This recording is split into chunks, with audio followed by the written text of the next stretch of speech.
I rubbed 2 drops of this on a bare hook, 20 cents worth. And what happened next made a grown man sitting across from me in the boat put down his rod and just stare. That's the confession. That's how this started. And by the end of this video, you're going to understand exactly why this dirt-cheap grocery store ingredient has been quietly banned from fishing tournaments in 9 states. Not because it harms the fish, not because it damages the water, but because it gives you an advantage so unfair, the guys running those tournaments had no choice but to outlaw it. I'm talking about ordinary household vinegar. The acetic acid inside that bottle does something to catfish and carp that no $30 commercial attractant on the market can replicate. And the reason your local tackle shop will never breathe a word about it? That's a story in itself. But first, let me take you back to the morning that changed everything I thought I knew about fishing. The origin, the accident that changed everything. Sunday morning, sun barely up. I'm sitting in a flat-bottom boat on a quiet lake in rural Tennessee with an old-timer, 60-something years old, been pulling channel cats since before I was born. The kind of guy who doesn't talk much, but when he does, you shut up and listen. 4 hours in, not a single decent bite. The water was dead. I mean cemetery dead. The kind of silence that makes you start questioning every decision you've made that morning. Then something happened that wasn't supposed to happen. This guy carried a small bottle of apple cider vinegar in his jacket, used it for leg cramps. He shifted on the bench, the bottle tipped, and 3 or 4 drops leaked into the bucket of water we were using to keep our baits moist. He grumbled, said the water was contaminated, told me to dump it. So I did. Poured that slightly vinegary water right over the side into a slow-moving channel. 2 minutes. That's all it took. The surface started to boil. Shadows, big ones, shot into the exact spot where that water hit. Before I could even process what I was seeing, my rod doubled over. I fought it up and netted a 4.5-pound channel catfish out of water that had been a ghost town for 4 straight hours. The old-timer looked at me with a slow grin. "My daddy used to do that," he said. "Only he used plain white vinegar.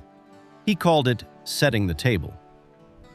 We spent the next 2 hours pulling 19 channel catfish and 6 carp out of that same dead spot.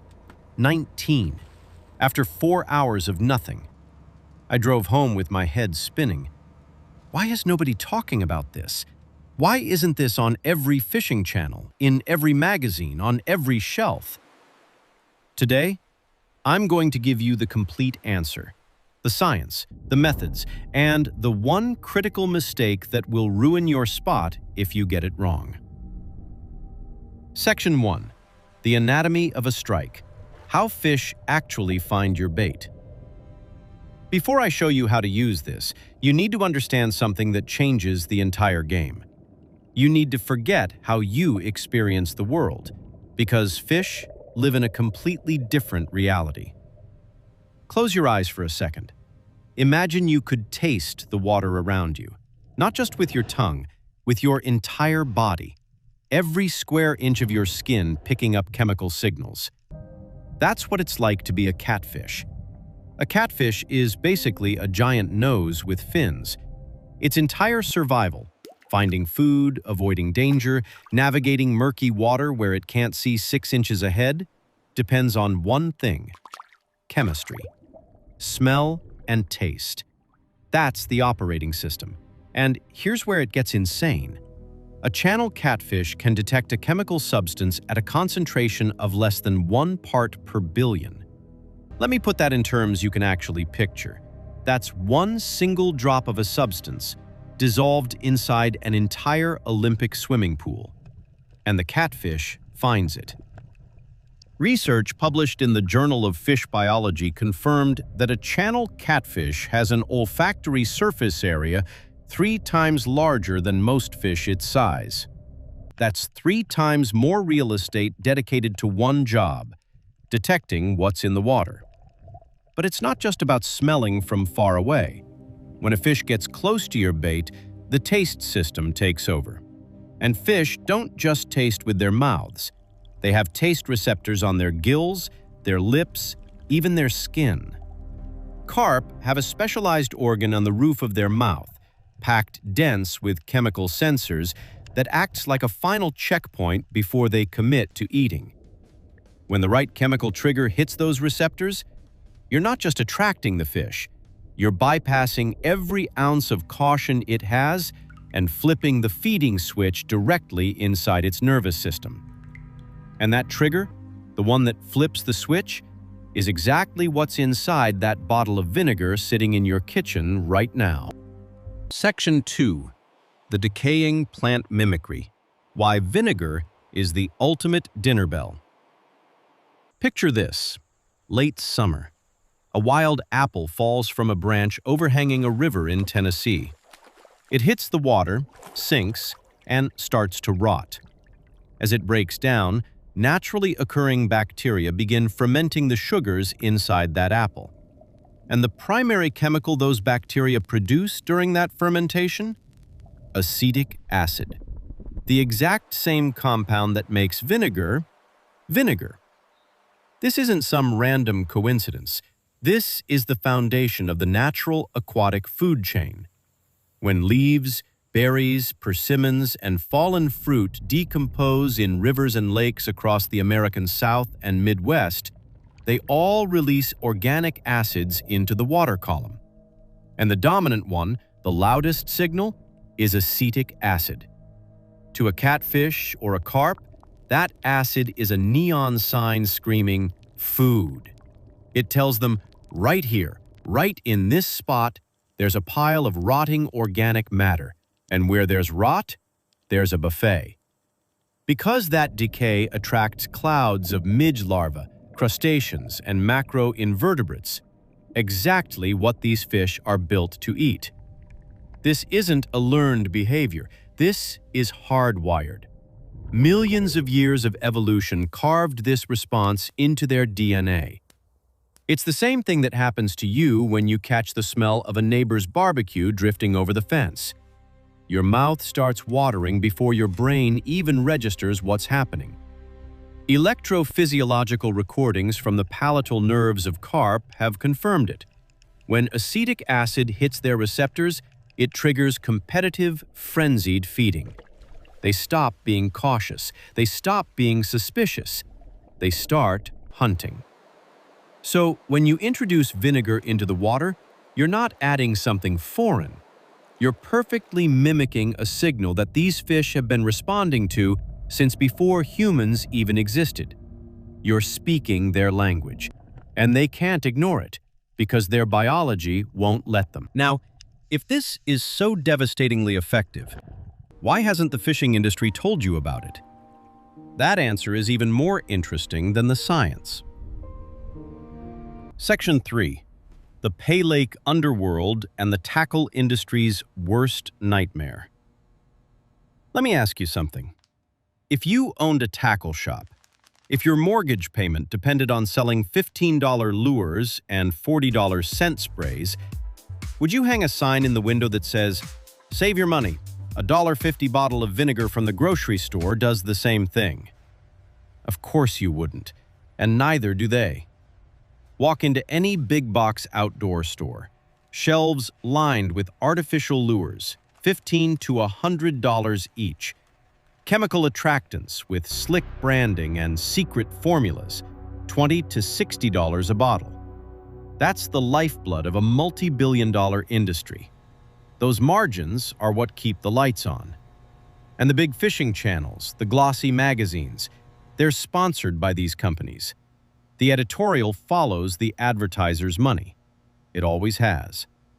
If millions of anglers suddenly discovered that a $2 bottle of white vinegar from Walmart could match or outperform their best-selling products, the industry bleeds.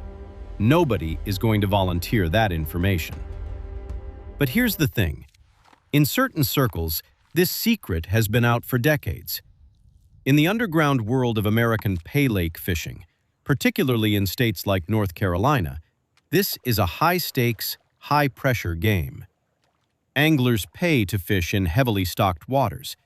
Tournament pots run into hundreds, sometimes thousands of dollars. And in that world, you don't have the luxury of waiting. Every minute without a bite is money evaporating. The veterans of that circuit, the guys who consistently cash checks, they guard their bait recipes like state secrets. But the one thing they almost all have in common?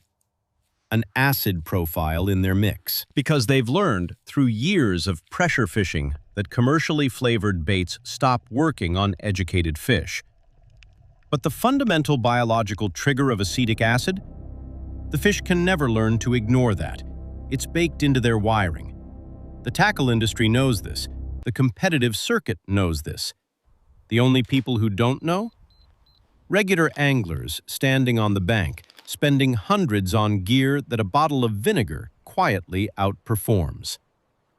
But before you run to the kitchen, there's something critical you need to understand, because this doesn't work on everything that swims. Section 4. Target species.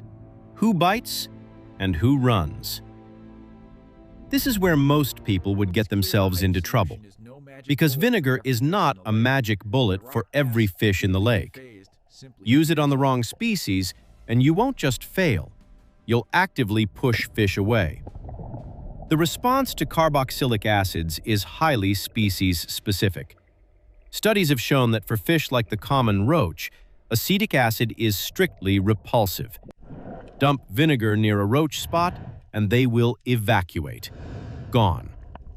But for the two families that matter most to American freshwater anglers, carp and catfish, acetic acid is an absolute goldmine. Carp palatal receptors are exquisitely tuned to detect the exact class of acids that vinegar delivers. And here's the detail that should make your eyes go wide. When a carp takes a bait that triggers these receptors, it doesn't just grab it and go. It mouths it, crushes it, manipulates it. Research has documented individual carp handling a single bait for up to 53 seconds. 53 seconds of your hook sitting inside that fish's mouth. That's the biggest hook set window you could ever ask for. Catfish work the equation from the other direction. They're long-range hunters. In turbid, muddy water where vision is worthless, they navigate by scent highways, tracking the increasing concentration gradient of a chemical signal upstream to its source. When vinegar hits the current, a catfish picks up that trail and follows it like a bloodhound, straight to your hook. So now you know what it does, you know who it works on. The next question is the one that separates the guys who catch fish from the guys who ruin their spot. How do you actually apply it? Section 5. The Forbidden Methods. 3 ways to deploy vinegar for maximum impact. This is the section that changes everything, because knowing what to use means nothing if you don't know how to deliver it. Get the application wrong and you'll catch exactly 0 fish. Get it right, and you'll wonder why you ever spent money on anything else. Method A. The scent trail, also known as the upstream pour. This is the technique that turned a dead 4-hour session into 25 fish on that Tennessee lake. And it works because you're creating an artificial river of decay that pulls fish from up to 30 feet away. Step 1. Read the current. Toss a small leaf into the water and watch which way it drifts. You must release the vinegar upstream from where your bait sits. If you pour it downstream, the trail flows away from your hook. Wrong direction, game over. Step 2. The dilution.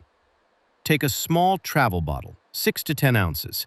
Fill it halfway with native water from the lake or river you're fishing. Add exactly 2 capfuls of white or apple cider vinegar. Don't shake it, just swirl gently. Step 3. The pour. Don't splash it.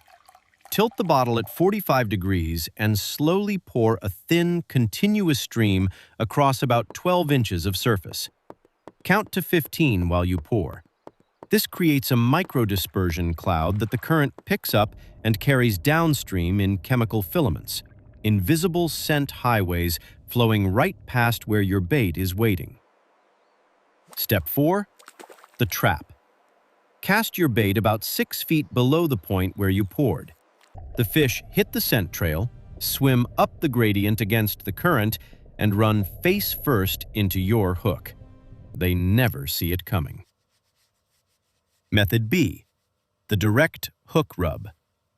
This is the one the title of this video is about, and it's built for still water and Paylake situations where there's no current to work with.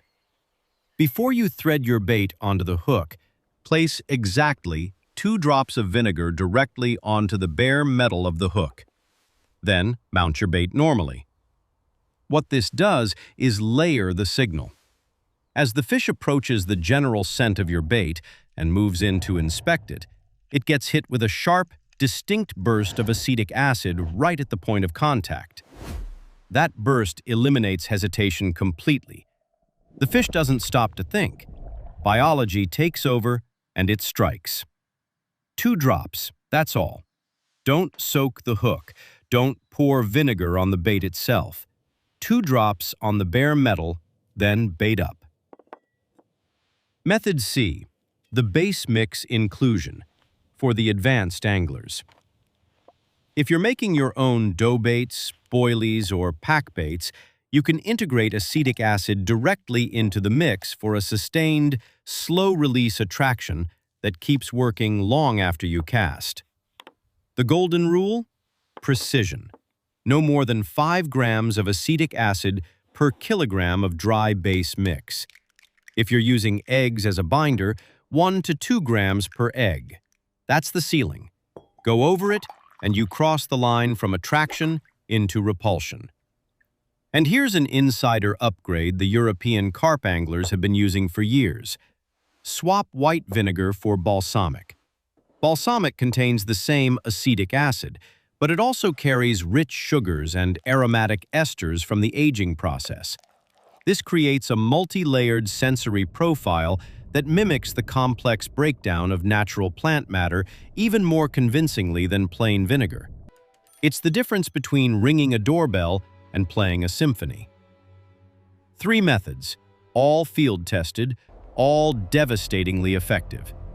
But there's one more thing I have to tell you before you try any of this, because if you skip what comes next, you will destroy your fishing spot. Section 6. The fatal mistake. Why most anglers ruin their spot instantly. Listen carefully. This is the part that separates a legendary day on the water from a complete disaster. Think of vinegar like perfume. A tiny dab on the right spot, and you're magnetic. Pour the whole bottle on yourself and people cross the street to avoid you. Same principle, exactly, with fish. The biggest and most fatal mistake you can make is overdosing. And this is precisely why the tackle industry can keep claiming that homemade baits don't work. Because most anglers who try vinegar use way too much, get 0 results, and go right back to buying $40 sprays. Here's what happens when you overdo it. Acetic acid is a weak acid, but in water, it releases hydrogen ions that lower the pH. In lakes and ponds with low alkalinity, meaning the water doesn't have much natural buffering capacity, dumping a large amount of vinegar causes a rapid, localized pH crash right around your bait. And at that point, you're no longer simulating a natural food source. You're simulating a toxic chemical spill. Fish gills are incredibly delicate membranes responsible for pulling oxygen out of the water. When a fish swims into a concentrated cloud of acid, those gills burn. The exact same receptors you were trying to stimulate get overloaded and fried. Instead of a feeding frenzy, you get an evacuation. Every fish in the area bolts. On top of that, flooding the water with organic carbon feeds bacteria. Those bacteria consume the acid and, in the process, strip dissolved oxygen from the water column. In stagnant ponds, this can literally suffocate the fish you're trying to catch. So here are the rules. Tattoo them on your brain. Never use industrial-grade 20% agricultural vinegar. Stick to standard 5% grocery store white or apple cider vinegar. Follow the measurements exactly. 2 capfuls for a stream, 2 drops for a hook rub. And if you wait 15 minutes without a bite, do not pour more in the same spot. Move a few yards to the left or right, read the current again, and start fresh. Less is everything with this technique. When you respect the dosage, you become the most dangerous angler on the water. When you don't, you become the reason people think vinegar doesn't work. Conclusion. Time to hack the water. Think about what just happened in the last few minutes. You now understand how fish smell and taste their world, a world completely invisible to most anglers. You understand why a bottle of vinegar perfectly mimics the one signal that catfish and carp have been hardwired to chase for millions of years. You know 3 field-tested methods to deploy it, and you know the fatal dosing mistake that separates the guys who catch fish from the guys who drive home frustrated. All of that for 20 cents. Meanwhile, the guy standing 20 feet down the bank from you just dropped $500 on imported tackle and fancy chemical sprays. And he's wondering why the fish aren't biting. You have a choice for your next trip. Go back to the old routine, casting blind, hoping a fish wanders past your store-bought rig, or pack a small travel bottle of vinegar in your tackle box, read the current, lay down a 15-second scent stream, and let biology do the rest. I want you to try this. I want you to see it with your own eyes. And when your rod tip buries and you land a fish that makes the guy next to you put down his beer and stare, come back to this video. Drop a comment. Tell me what you caught, how long it took, and the look on your buddy's face. That's what builds this community. Your stories, your results. If the fishing industry doesn't want you to know this, we'll keep telling each other. Hit subscribe. Forbidden Lures is just getting started. Tight lines, fish smart. And don't forget to pack the vinegar.